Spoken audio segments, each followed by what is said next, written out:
Assalamualaikum warahmatullahi wabarakatuh. Waalaikumsalam warahmatullahi. Alhamdulillah hari ini kita ketemu lagi dengan salah satu tokoh inspiratif yang kemarin sempat bikin konten juga, Pak Masudi. Dan alhamdulillah juga terima kasih juga sambutan teman-teman juga lumayan ya Pak ya, sampai 550.000 viewers kemarin, Masya Allah luar biasa. Hari ini kita juga kedatangan salah satu tamu juga, sang penulis buku, Mbak Udi. Selamat pagi, Assalamualaikum Mbak Udi. Pagi. Sehat Mbak Udi ya? Alhamdulillah. Masya Allah luar biasa. Beliau ini kalau saya bilang mungkin salah satu ya penulis yang paling baik lah, terbaik di Kalsel lah ya. Udah lama kenal juga Mbak Udi ya. Masya Allah luar biasa. Nah, terkait hari ini kita mau launching buku Pak Masudi. Nah kemarin itu kan di latar belakangnya sebenarnya setelah melihat tayangan kita Pak Masudi, begitu banyak netizen, sahabat-sahabat Inspira Movie yang protes nih. Wah ceritanya kependekan gitu kan, sampai saya juga kena semprot juga netizen nih gitu kan. Wah harusnya kebanyakan ngomong sampai apa ceritanya nih gimana nih, nggak ini kan kurang puas gitu. Akhirnya karena Pak Masudi sayang dengan sahabat-sahabat Inspira Movie semua, akhirnya beliau meluangkan waktu untuk membuat biografi. Alhamdulillah sudah jadi. Nah ini bukunya. Alhamdulillah. Nah ini bukunya. Nah alhamdulillah. Kemudian di dalam buku ini insya Allah akan dibahas secara komplit semuanya. Yang kemarin mungkin ngerasa nggak puas, nah bisa dilihat di sini perjalanan Pak Masudi dari A sampai Z. Begitu juga terkhusus terkait menyelesaikan perihal masalah utang itu sendiri. Nah, kalau saya bilang sih ini adalah solusi terbaik. Nah, kenapa saya bilang solusi terbaik? Karena dari kisah Pak Masudi ini, solusi itu datang bukan dari manusia, tapi dari Allah langsung Pak Masudi ya. Nah, seperti apa solusinya? Gimana secara detailnya? Nah, makanya beli buku. Makanya beli buku ya. Jadi insya Allah ini pun hasilnya 100% nanti Pak Masudi. 100% untuk yayasan, untuk pembangunan pondok pesantren. Alhamdulillah kita ada rencana peluasan ya, pembelian lahan sebesar selebar 2 hektar ya, yang masih belum kita bebaskan. Jadi mudah-mudahan dari pembelian buku ini akan kita anggarkan untuk ke situ 100%. Masya Allah, gitu luar biasa 100% loh. Nah jadi kalau yang beli buku ini pertama dapat ilmu Pak Masudi. Kedua amal jariahnya juga dapat. Waduh. Dan ini murah sekali Pak Masudi. Berapa Pak Masudi? Rp65.000. Waduh. Biasanya kalau buku-buku berkualitas tuh harganya mahal kan. Ini cuma Rp65.000. Masya Allah luar biasa. Lebih mahal buku pelajaran anak saya. Jadi ini, aduh, luar biasa sekali. Tunggu apa lagi? Langsung ya. Insya Allah ilmu dapat, jariah juga dapat. Nah, kita juga di kesempatan saat hari ini kita mau tanya-tanya sedikit nih Pak Masudi. Ya, mungkin sedikit saja lah ya. Kita membahas kemarin apa sih yang dikeluhkan para netizen ini gitu kan. Teman-teman sahabat Inspira Movie gitu. Jadi kalau kita rangkum lah ya, salah satunya yang paling banyak itu biasanya permasalahan yang sering terjadi itu adalah ketika ada seseorang yang terlilit masalah gitu ya, ingin masalah itu segera teratasi gitu, tetapi tidak mau hijrah dulu terlebih dahulu gitu loh, tapi ingin permasalahan teratasi, atau dibalik, hijrah tapi buru-buru Pak Masudi. Pengen segera teratasi sampai akhirnya nggak sabar nih, akhirnya ngutang lagi, padahal udah hijrah gitu. Nah mungkin itu yang paling banyak ini yang terjadi, mungkin di grup-grup juga. Nah tanggapan Pak Masudi seperti apa hal itu? Bismillahirrahmanirrahim. Assalamualaikum warahmatullahi wabarakatuh. Netizen semuanya, selamat berjumpa kembali. Kebetulan konten kemarin secara tidak ada persiapan. Iya betul. Nah, saya ditelepon, saya mengaku sebagai saudara ini untuk jadikan narasumber, saya juga bingung mau di ini apa. Terus ini ternyata pertanyaannya menjurus ke situ. Yeah. Ya, Terus ini tadi tentang pertanyaan dari netizen, bagaimana sih cara mengatasi masalah agar masalah kita bisa diselesaikan oleh Allah, bukan selesai sendirinya ya, tapi Allah yang nyesain. Nah, Udah di situ. Jadi gini, dalam kehidupan kita ini apa sih yang dicari itu? Tentunya semua kehidupan kita ini tentunya adalah bersumber dari Allah. Maka dari itu solusinya adalah bagaimana untuk kita membuat Allah bisa nyesain tuh masalah kita, gitu. Karena seandainya kita ini memiliki orang tua yang kaya raya, ya, kita punya orang istrinya, terus kita kalau disuruh bapak itu sering bantah. Ya, kira-kira kalau bapak yang melihati anaknya seperti itu, seperti apa? Kan gitu. Tentu bukan tidak akan diberi, karena namanya anak tetap diberi, tetap disayangin. Demikian juga Tuhan kita. Senakal-nakalnya kita, setidak taatnya kepada Allah, tetap diberikan sebuah kehidupan, diberikan nafas. Bahkan makan tidak pernah yang istilahnya sampai kelaparan kadang. Meskipun Anda diberikan sebuah masalah. Sekarang pertanyaannya adalah, lalu bagaimana untuk agar Allah itu senang sama kita, dulu kan gitu.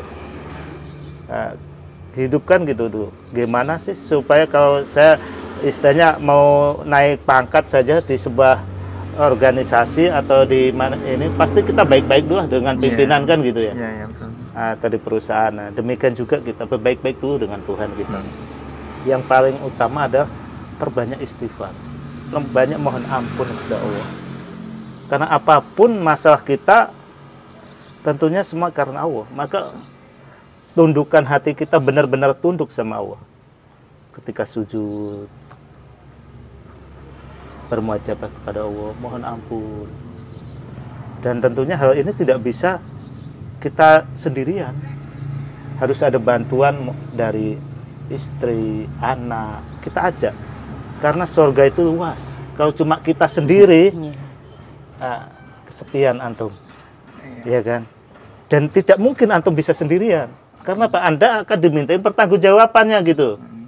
Maka dari itu adalah anak-anak juga harus dibawa, istri harus dibawa. Saya yang ini kan adalah, saya punya konsep dalam hidup saya itu membuat sebuah keluarga yang sakinah warodah warohmah. Berarti itu salah satu resepnya itu juga Resepnya sebenarnya. ya. Jadi keluarga sakinah warodah itu seperti apa? Karena gini, rata-rata orang yang punya masalah itu tidak ada yang bujangan, Ustaz. Yang utangnya, iya, utangnya udah menggunung numpuk, gitu ya? menggunung, terus pilot dan sebagainya, itu rata-rata udah punya keluarga, Iya, punya betul, anak, betul. punya istri. Maka dilihat dari situ berarti sebenarnya ada pokok utama adalah dari keluarga itu sendiri yang punya masalah. Makanya selesaikan dulu dalam keluarga itu, ajak semua beristighfar, ajak semuanya mohon ampun kepada Allah. Setelah itu bimbing. Kan belum ada, Pak, keluarga sakinah warohmah itu yang ini persepsi orang kan, kalau udah bahagia, makan enak, anak kecil lucu-lucu, pintar-pintar, kan gitu. Keluarga sakinah warohmah itu adalah keluarga yang kemesraan dalam ketaatan. Masya Allah. Oh, ya. Gimana? Terutama istri, ajak istri untuk bisa semakin dekatkan diri kepada Allah. Ajak mereka, bahagiakan istri, ajak dia. Kalau perlu itu malam bangunin dia dengan penuh kasih sayang, cium keningnya, cium pipinya, mah. Ayo mah hari ini kita sholat malam. Ayo kita hadapin Allah nih bareng-bareng nih. Nah, kan enak, kan kelihatannya mesra. Dan kalau ketaatan. bahasanya Pak Masudi kemarin, ngemis sama Allah. Iya, Masya gitu. Allah. Kan bisa. Terus gitu, misalnya istri bangun duluan juga ajak. Ayo Pak, ciumin dengan mesra kasih sayang. Ayo Pak, bangun. Hari ini Umi ingin dengar suara Papa nih, untuk bisa mohon kepada Allah. Apa sih hajat-hajat kita, sampaikan dong. Saya mau lewat lisan Bapak. Kan gitu. Contoh-contoh seperti itu. Setelah itu gimana lagi? Ajakin istri lagi untuk memperbaiki sikap, perilaku, itu juga perlu terus dari kita. Mungkin kalau selama ini kita kurang silaturahim kepada keluarga, ke kakak, ke orang tua, misalnya, sambungin. Ke Abi misalnya, usahain bahagiain deh Abi dan Umi, meskipun nggak ada. Kan biasa kita kalau lagi jalan tuh, kita yang ajak tanyain pasti anak duluan. Iya. Nak, mau oleh apa nih sama ini? Kenapa kita tidak tanyain ke Abi kita atau Umi kita? Iya. Meskipun namanya orang tua, ketika dimintain sama anak, tidak mau. Iya. Tapi kita paling tidak punya inisiatif, apa sih yang membuat mereka kalau tak bawain ini kelihatan mukanya berseri-seri gitu. Iya. Cari itu hadiah-hadiah untuk Umi, untuk Jadi perbaikin itu. Misalnya ada yang mungkin teman-teman ada sebagian yang terlilit hutang dengan masalah riba. Dalam ini Al-Quran itu bahwa barang siapa yang memakan harta riba atau berhubungan dengan riba, maka Allah akan memerangi. Maka kalau dari hal ini kita wajib istilahnya umumkan bendera putih kepada Allah. Katanya istilahnya minta ampun. Gitu. Setelah umumkan bendera putih kepada Allah, maka kalau Anda berkaitan dengan bank misalnya, dengan ini, coba Anda berkorban. Seandainya Anda yang pernah Anda manfaatin dari riba itu, Anda kembalikan ke orangnya, Anda serahin ke Allah. Ya Allah, hamba taubat nih, Anda tidak akan lagi mengulangi lagi. Mesti kalau memang rumah hamba mau disita, sita. Kalau perlu Anda datangin tuh orang bank. Udah selesaiin aja. Caranya apa? Udah, Pak, Bu, kalau memang ini adalah masih bukan hak saya, maka ambillah. Lalu saya mau tinggal di mana setelah itu? Kalau rumah saya diambil misalnya, saya punya mobil atau punya sepeda motor saya akan diambil. Apakah kalau kita tidak punya rumah itu kita akan mati? Kan tidak. Kita masih bisa kontrak. Sepeda motor tidak ada, kita juga masih bisa jalan kaki. Tapi satu nilai plusnya, rahmat Allah akan turun. Gitu. Rahmat Allah itu yang kita cari. Maka setelah itu benar-benar beristighfar. Mungkin Anda harus punya target-target dalam kehidupan. Misalnya hari Senin, kita perbanyak istighfar. Mungkin Anda lagi duduk seperti kita ini, duduk misalnya istighfar. Anda berdiri, mungkin kalau ibu-ibu yang sambil masak sambil istighfar, astagfirullah. Sambil diresapin, ya Allah, aku mohon ampun, ya Allah, aku mohon ampun, ya Allah, ampuni aku. Udah, nggak usah yang lain. Jadi gini, ketika kita berdoa itu, pertama ajukan permohonan. Setelah kita ajukan permohonan, maka ada langkah kedua lagi. Karena permohonan tidak mungkin langsung dikabulkan seketika itu. Tapi Allah akan menyusun sebuah proses yang mungkin kita tidak tahu prosesnya seperti apa. Allah akan menyusunnya. Yang kedua adalah setelah kita memohon, kita pasrah.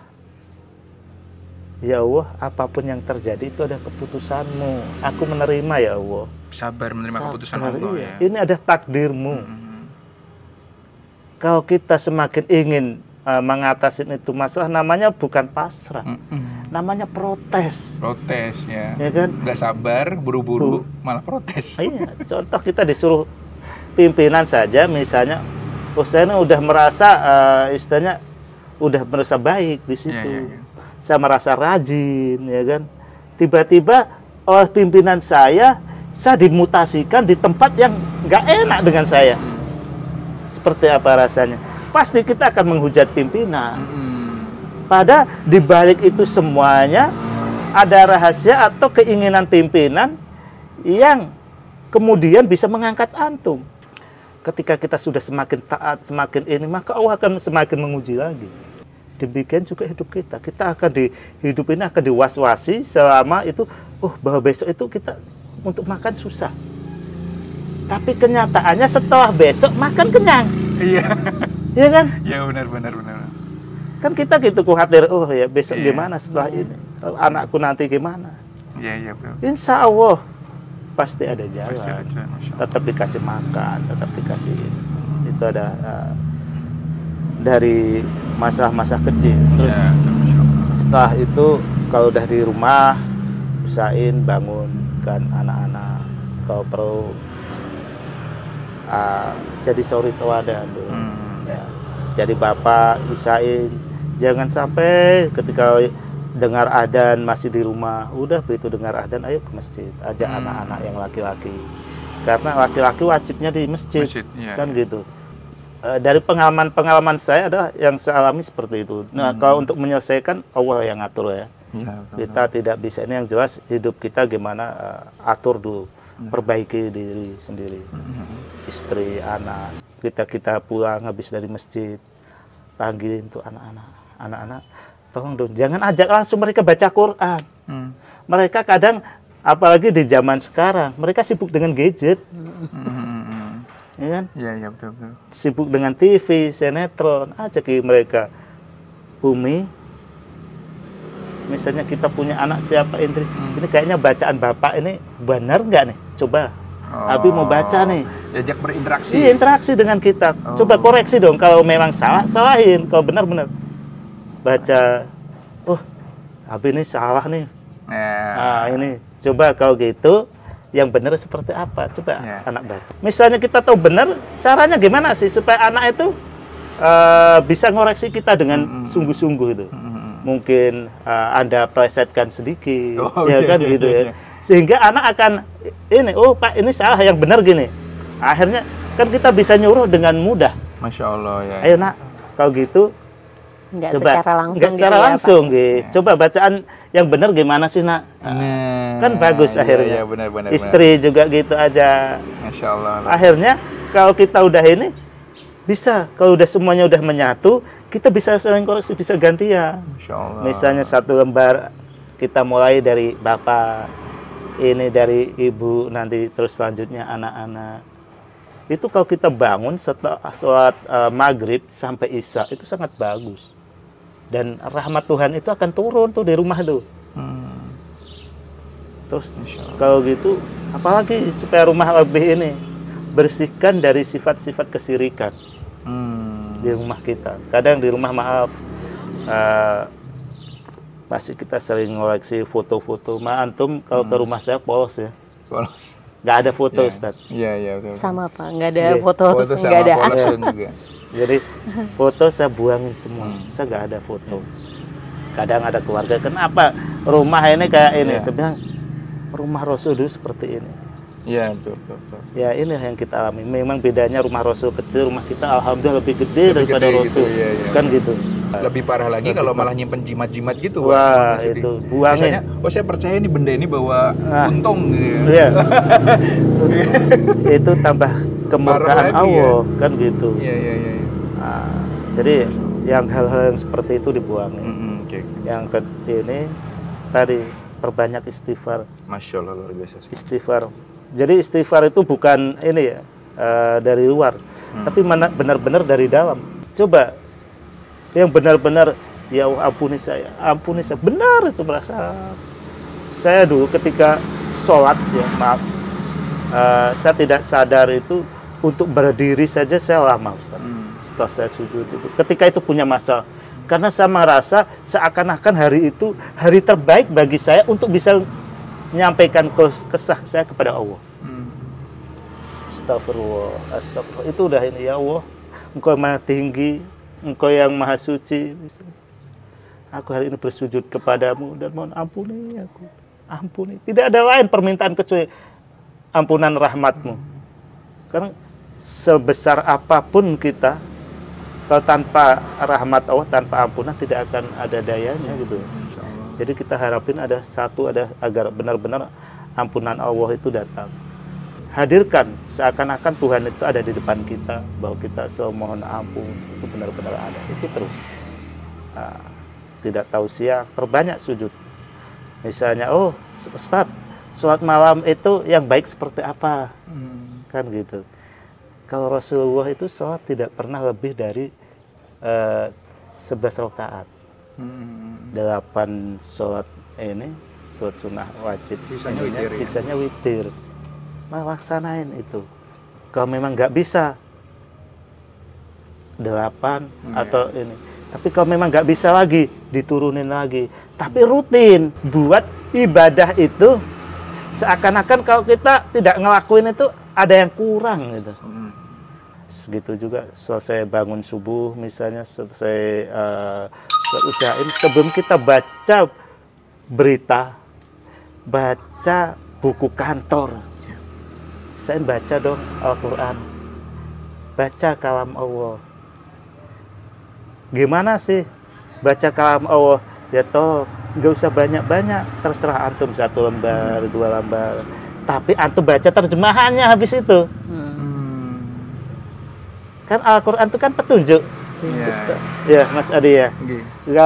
Kalau kita tidak belajar tidak mengerti terjemahannya, tidak mengerti maksudnya, gimana mau jadi petunjuk? Jadinya bacaan.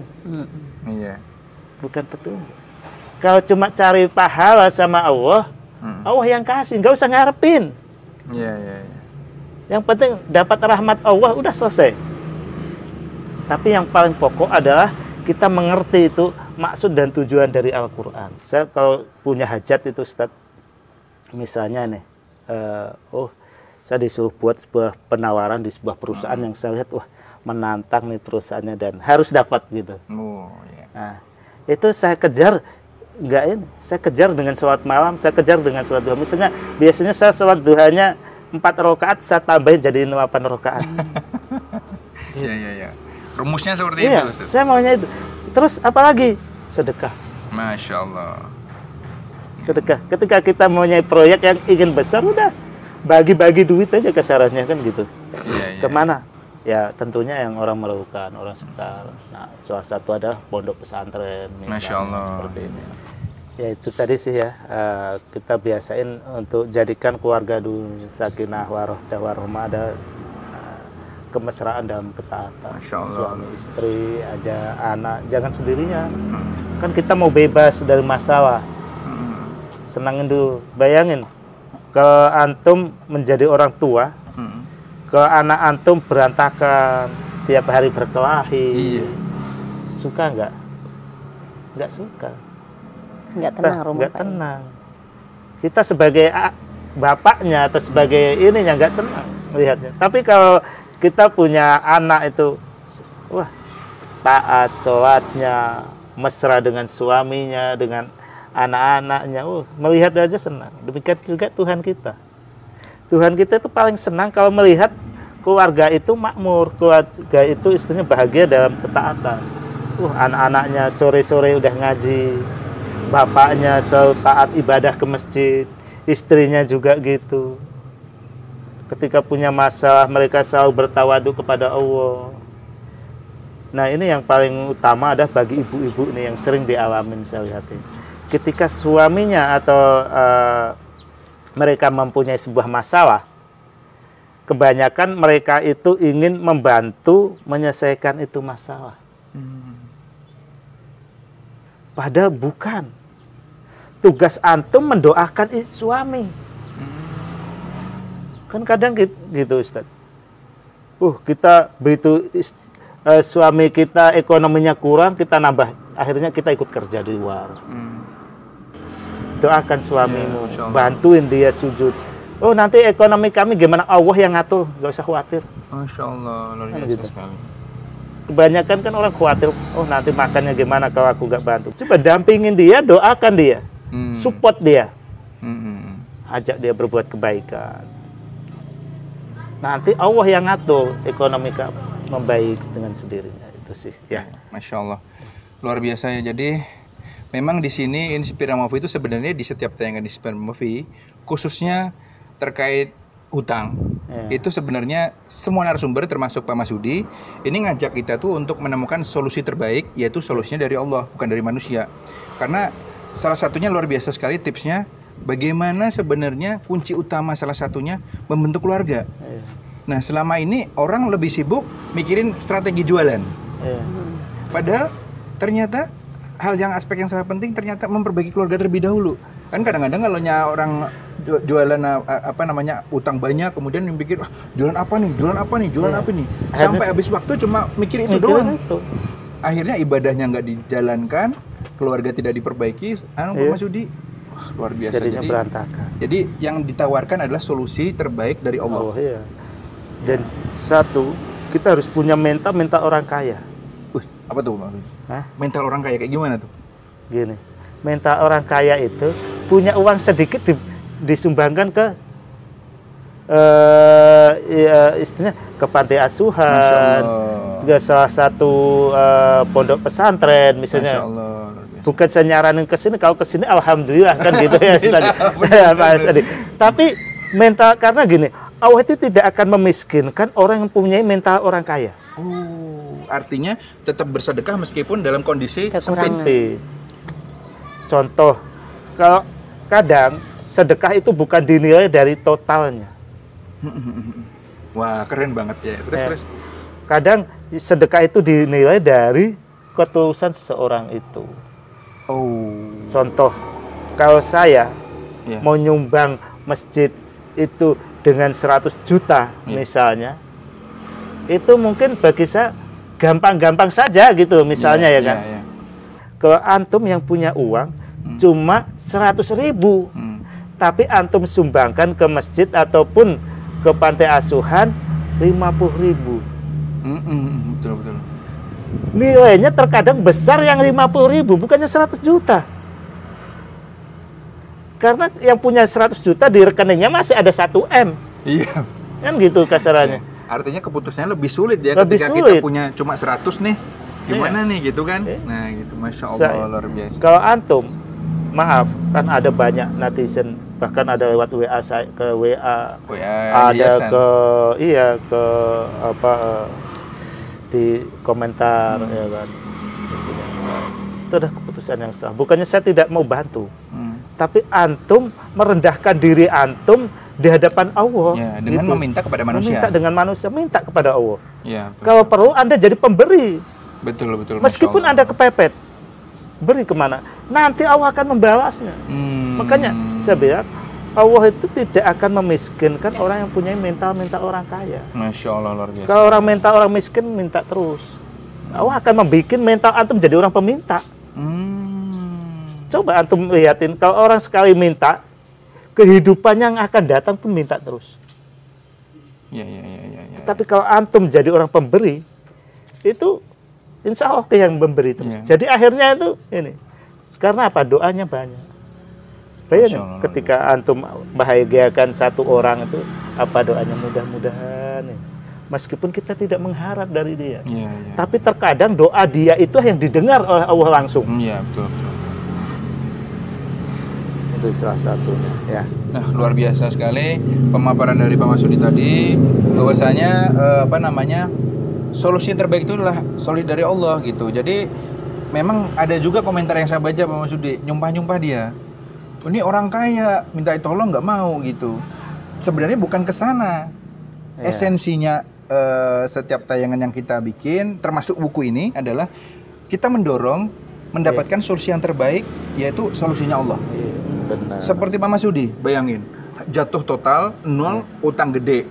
Tahu-tahu dapat telepon dari salah satu raksasa perusahaan besar di Indonesia. Itu kalau kita pikir pakai logika, jebol kita Pak ya. Iya. Ajak adalah cara-cara bagaimana solusinya itu langsung dari Allah. Nah seperti itu, luar biasa sekali ya pemaparan Pak Masudi. Nah sekarang kita ke Mbak Udi ini. Nah Mbak Udi ini kan sebagai penulis juga, editor juga nih dari buku Pak Masudi ini gitu kan. Nah dari Mbak Udi, dari sudut pandang Mbak Udi, apa yang Mbak Udi rasakan, pengalaman apa yang dirasakan selama proses nulis buku beliau dan juga komentarnya terhadap kehadiran buku ini? Monggo. Bismillahirrahmanirrahim.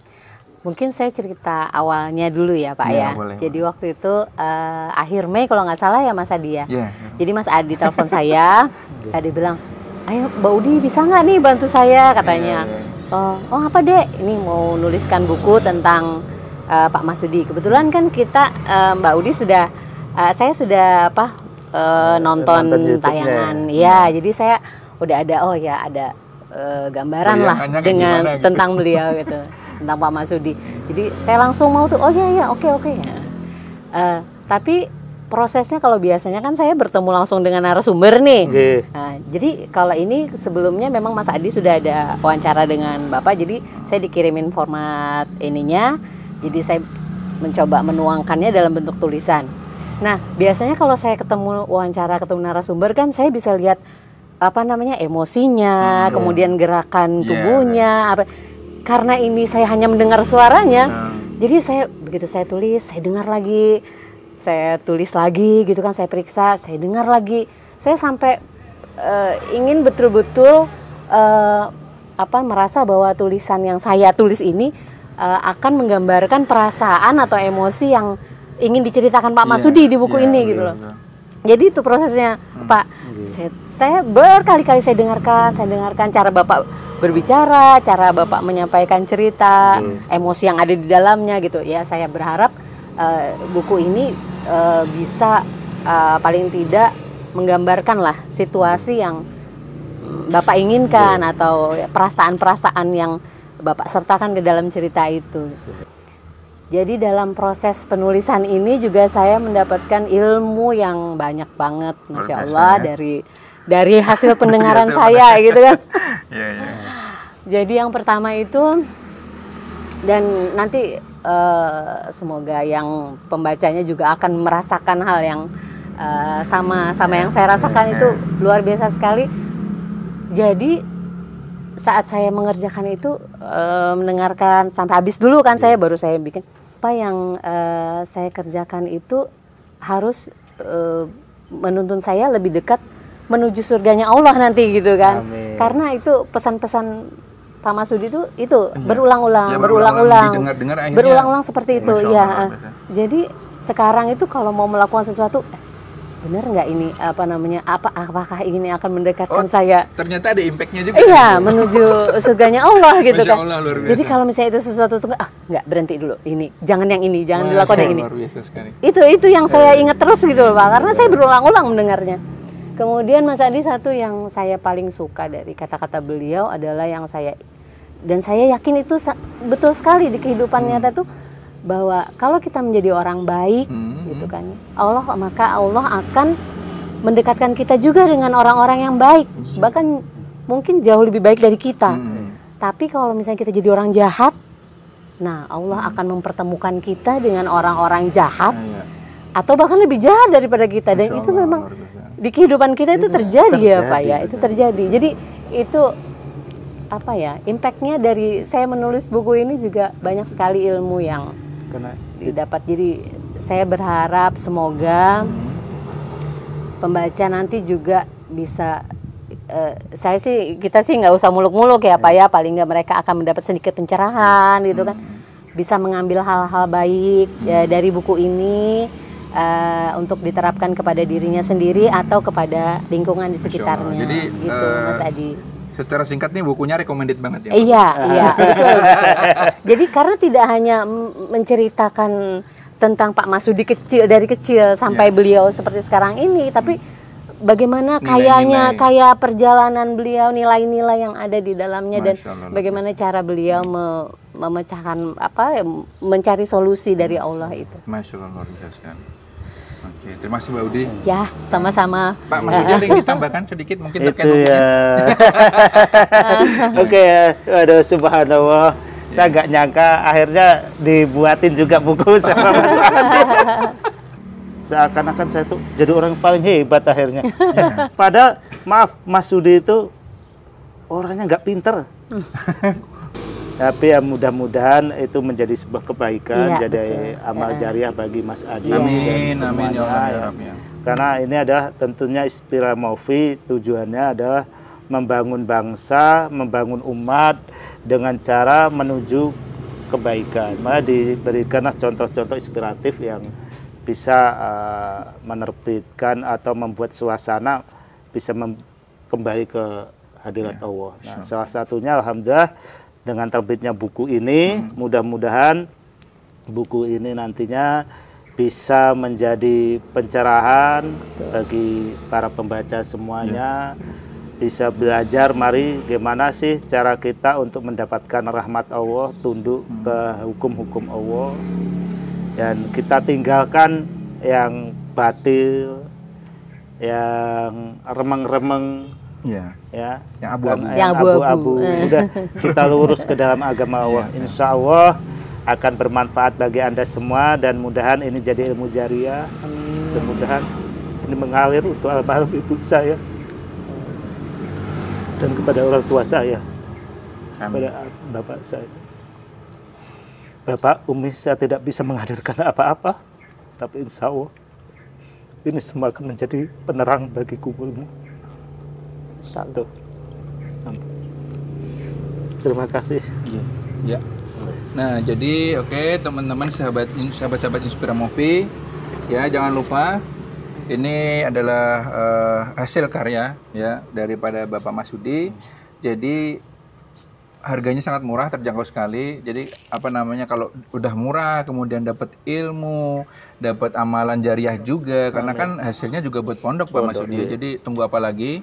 Ya, untuk yang nonton ini juga share juga, karena sekedar share pun membagi pun dapat juga. Jadi nggak ngeluarin duit nih, cuma share doang video ini, orang beli dapat juga. Nah, jadi tunggu apa lagi Pak Masudi ya? Share banyak-banyak ya, kemudian langsung diorder bukunya. Di mana ordernya tuh? Oh, nanti ada nih sliweran di sini. Oh ya. Jadi nomornya sliweran di sini. Atau kalau enggak di deskripsinya juga ada, ya dicek aja. Jadi langsung buruan order. Insya Allah ini sangat bermanfaat sekali buat hidup kita. Insya Allah. Sekian dulu mungkin dari kita, Pak Masudi. Mbak Udi, terima kasih kehadirannya. Sama-sama, Pak. Jangan lupa terus share video-video Inspiramovi, karena Inspiramovi ini adalah channel yang selalu berusaha untuk mencerahkan kita semua, membuat kita selalu lebih taat, lebih takwa kepada Allah ya. Jadi untuk tayangan-tayangan yang gak bermanfaat, mending nonton Inspiramovi. Oke. Share, subscribe. Sampai ketemu di lain kesempatan. Assalamualaikum warahmatullahi wabarakatuh. Waalaikumsalam warahmatullahi wabarakatuh.